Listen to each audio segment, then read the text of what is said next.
Hello friends, कैसे हैं आप सब। मेरे अल्फाज चैनल में आप सभी का स्वागत है, इस्तकबाल है। फ्रेंड्स, आज मेरे पास न कोई गीत है, न कोई गज़ल, न कविता, न कोई अशार।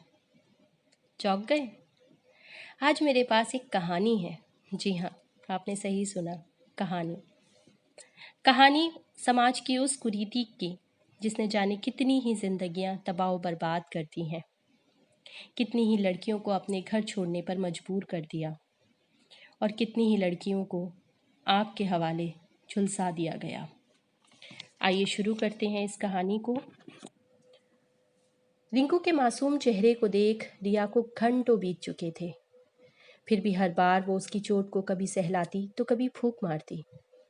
रिंकू की नींद न टूटे इस बात का ख्याल रिया को था, और रिया की नींद न जाने कहाँ गायब थी कि अचानक रिंकू की आंख खुली तो मासूम 4 साल के बेटे ने पूछा, माँ, तुम सोई नहीं?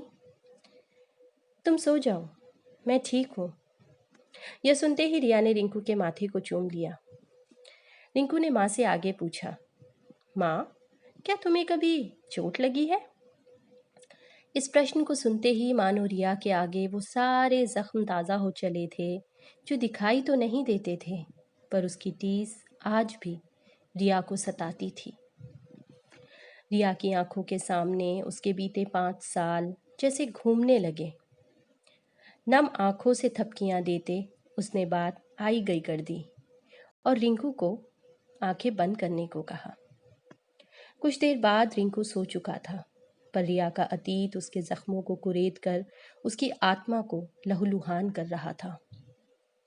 रिया बहुत संपन्न परिवार से न थी, पर फिर भी उसके माता पिता ने उसके लिए सुमित जैसा गुणी और समृद्ध परिवार ढूंढा था।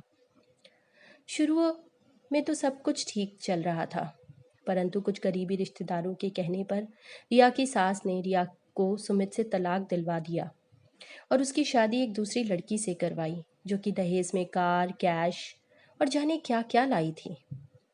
तब रिया अपने अंदर रिंकू के अंश से अनजान थी। शायद रिंकू के लिए ही सही, उसके अंदर लड़ने की ताकत आ जाती। पर अपनी नियति का कसूर मानकर रिया अपने माता पिता के घर चली गई। समाज ने तब भी रहने न दिया। आते जाते उसे ताने सुनने मिलते। वो चुपचाप सुन लेती थी। किससे क्या कहती, क्या बताती। धीरे धीरे रिया ने एक छोटी सी नौकरी के जरिए रिंकू और खुद की जिम्मेदारी संभाल ली। अब रिया की जिंदगी का लक्ष्य सिर्फ और सिर्फ रिंकू था। यही सब सोचते रिया की आंख लग चुकी थी, मगर उसकी आंख के आंसू अब भी उसके तकिए को भिगो रहे थे। तो फ्रेंड्स, ये कहानी थी एक लड़की की जिसकी दहेज ने जिंदगी बर्बाद कर दी।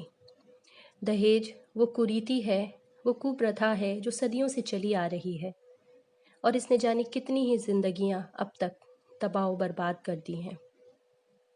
आपको ये कहानी कैसी लगी बताइएगा। Thank you so much. Thank you.